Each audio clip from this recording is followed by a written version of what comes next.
Assalamualaikum warahmatullahi wabarakatuh. Kami dari kelompok 2 ingin memaparkan hasil diskusi kami, yaitu etika profesional, yang beranggotakan 4 orang, yaitu Adinda Firda Alifah, Marisa Putri Maharani, Rian Hidayat Siregar, dan Sujatna. Lanjut ke si Assalamualaikum Marisa. warahmatullahi wabarakatuh. Perkenalkan, nama saya Marisa Putri Maharani dengan NIM 1914-2003. Di sini saya akan menjelaskan dua materi. Materi pertama, perlunya etika profesional bagi organisasi profesi. Materi kedua, kode etik Ikatan Akuntansi Indonesia. Materi pertama, perlunya etika profesional bagi organisasi profesi. Dasar pikiran yang melandasi penyusunan etika setiap profesi adalah keburuhan profesi tersebut tentang kepercayaan masyarakat terhadap mutu jasa yang diserahkan oleh profesi, terlepasnya dari anggota profesi yang menyerahkan jasa tersebut. Setiap profesi yang menyediakan jasanya kepada masyarakat memerlukan kepercayaan dari masyarakat yang dilayaninya. Umumnya masyarakat sangat awam mengenai pekerjaan yang dilakukan oleh suatu profesi. Karena kompleksnya pekerjaan yang dilaksanakan oleh profesi, masyarakat akan menghargai profesi yang menerapkan standar mutu terhadap pelaksanaan pekerjaan anggota profesinya. Karena dengan demikian, masyarakat akan dijamin untuk memperoleh jasa yang dapat diandalkan dari profesi yang bersangkutan.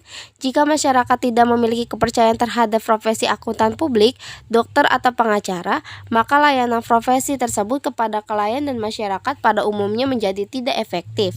Kepercayaan masyarakat terhadap mutu audit akan menjadi lebih tinggi jika profesi akuntan publik menerapkan standar mutu yang tinggi terhadap pelaksanaan pekerjaan audit yang dilakukan oleh anggota profesi tersebut.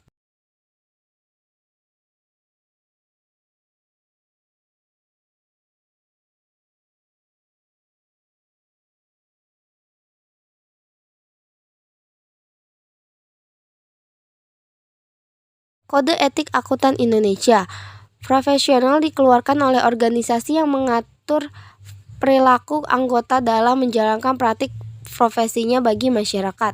Etika profesional bagi praktik akuntan Indonesia disebut dengan istilah kode etik dan dikeluarkan oleh Ikatan Akuntan Indonesia sebagai organisasi profesi akuntan.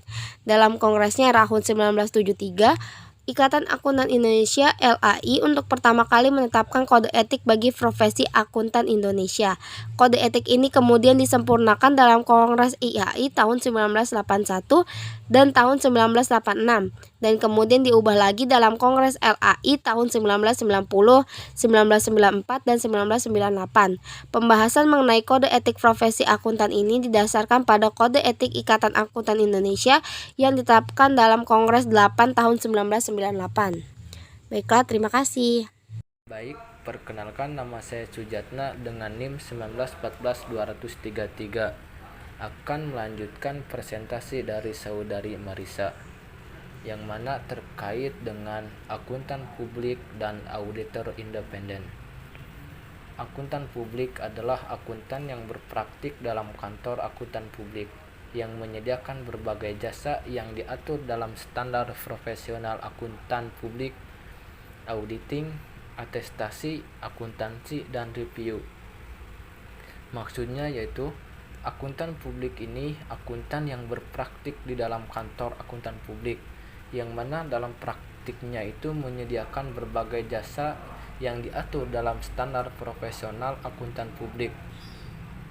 Apa saja yang diatur dalam standar profesional akuntan publik ini? Yaitu auditing, atestasi, akuntansi, dan juga review.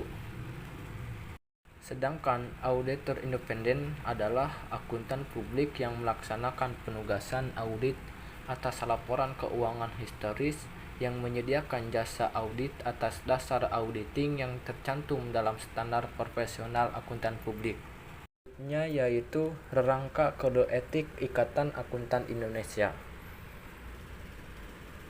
Ada 4 bagian yang terdapat dalam Kode Etik Ikatan Akuntan Indonesia ini, yang mana yang pertama yaitu prinsip etika, yang kedua aturan etika, yang ketiga interpretasi aturan etika, dan yang keempat yaitu tanya dan jawab. Prinsip etika sendiri memberikan rangka dasar bagi aturan etika yang mengatur pelaksanaan pemberian jasa profesional oleh anggota. Prinsip etika disahkan oleh Kongres Ikatan Akuntan Indonesia dan berlaku bagi seluruh anggota Ikatan Akuntan Indonesia. Sedangkan aturan etika disahkan oleh rapat anggota kompartemen dan hanya mengikat anggota kompartemen yang bersangkutan. Interpretasi etika merupakan interpretasi yang dikeluarkan oleh pengurus kompartemen setelah memperhatikan tanggapan dari anggota dan pihak-pihak yang berkepentingan lainnya. Sebagai panduan penerapan aturan etika, tanpa dimaksudkan untuk membatasi lingkup dan perannya. Tanya dan jawab, yaitu memberikan penjelasan atas setiap pertanyaan dari anggota kompartemen tentang aturan etika beserta interpretasinya. Dalam kompartemen akuntan publik, tanya dan jawab ini dikeluarkan oleh Dewan Standar Profesional Akuntan Publik. Oke, selanjutnya akan dijelaskan oleh Adinda Firda Alifa dengan NIM 1914202 yang berjudul Prinsip etika profesi akuntansi. F. Aturan etika kompartemen akuntan publik. Selanjutnya yaitu prinsip etika profesi Ikatan Akuntansi. Berikut dicantumkan prinsip etika profesi Ikatan Akuntansi Indonesia yang diputuskan Kongres 8 tahun 1998. Prinsip etika profesi Ikatan Akuntansi Indonesia. Mukadimah 1. Keanggotaan dalam Ikatan Akuntansi Indonesia bersifat sukarela. Dengan menjadi anggota seseorang, akuntansi mempunyai kewajiban untuk menjaga disiplin diri di atas dan melebihi yang disyariatkan oleh hukum dan peraturan. 2. Prinsip etika profesi dalam Kode Etik IAI menyertakan pengakuan profesi akan tanggung jawab kepada publik, pemakai jasa, akuntan, dan rekan. Prinsip ini memadu anggota dalam memenuhi tanggung jawab profesionalnya dan merupakan landasan dasar perilaku etik dan perilaku profesionalnya. Prinsip ini meminta komitmen untuk berperilaku terhormat bahkan dengan pengorbanan keuntungan pribadi. Nah, di sini ada lampiran rangka kode etik IAI.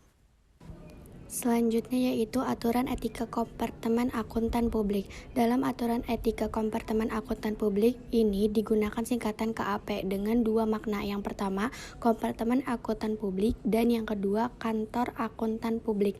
KAP yang bermakna kompeten akuntan publik selalu ditulis IAI KAP yang berarti Ikatan Akuntan Indonesia Kompartemen Akuntan Publik.